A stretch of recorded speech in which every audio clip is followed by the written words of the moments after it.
sadness and determination marked this year's observance of International Holocaust Remembrance Day at the European Parliament in Brussels. IBA's Yochanan Elron was there and filed this report.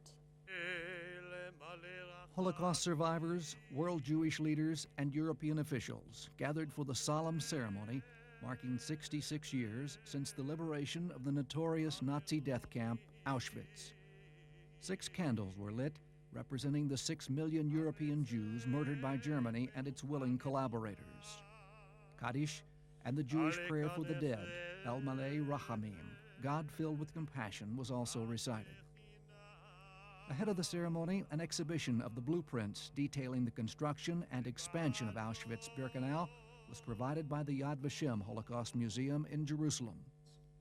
Jerzy Buzek, president of the European Parliament, said the plans show the meticulous way the Nazis implemented their so-called final solution.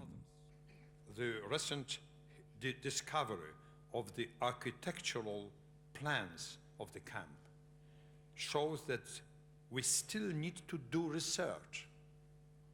We need to expose everything we can find on this tragedy so that future generations know everything.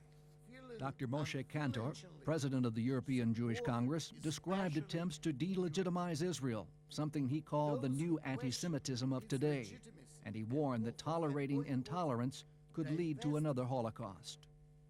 Today, the Iranian leadership denies the Holocaust openly while preparing the means to perpetrate another. The Iranians have made their goals clear. The question that remains is what the international community will do to prevent it. The audience responded enthusiastically when Yuli Edelstein, Israel's Minister for Public Diplomacy and Diaspora Affairs, said Israel is a beacon for Jews the world over and stands ready to confront any threat.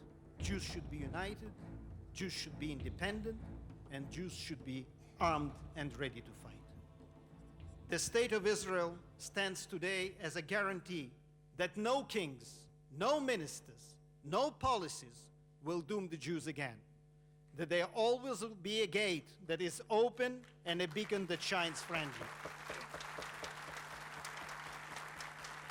The role that indifference played in the Holocaust was stressed by Israel's former chief rabbi, Yisrael Meir Lau, himself a Holocaust survivor.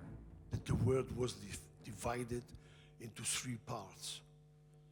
The part of the victims, the part of the murderers and the cooperators, and the majority of the world, people who kept silent, didn't say, didn't do. The ceremony concluded with a moving tribute to Alma Rosa by the Ra'anana Symphonette Orchestra. Rosa was an accomplished violinist who was sent to Auschwitz in July 1943. After hearing her play, SS officers placed her in charge of the women's orchestra at Birkenau. She worked tirelessly preparing arrangements for an ensemble that would include as many women as possible in order to save them from death. Rosa died mysteriously in April 1944 from what some say could have been food poisoning. However, most of the women in her orchestra survived the Holocaust. Reporting from the European Parliament in Brussels, this is Yochanan Elron for IBA News.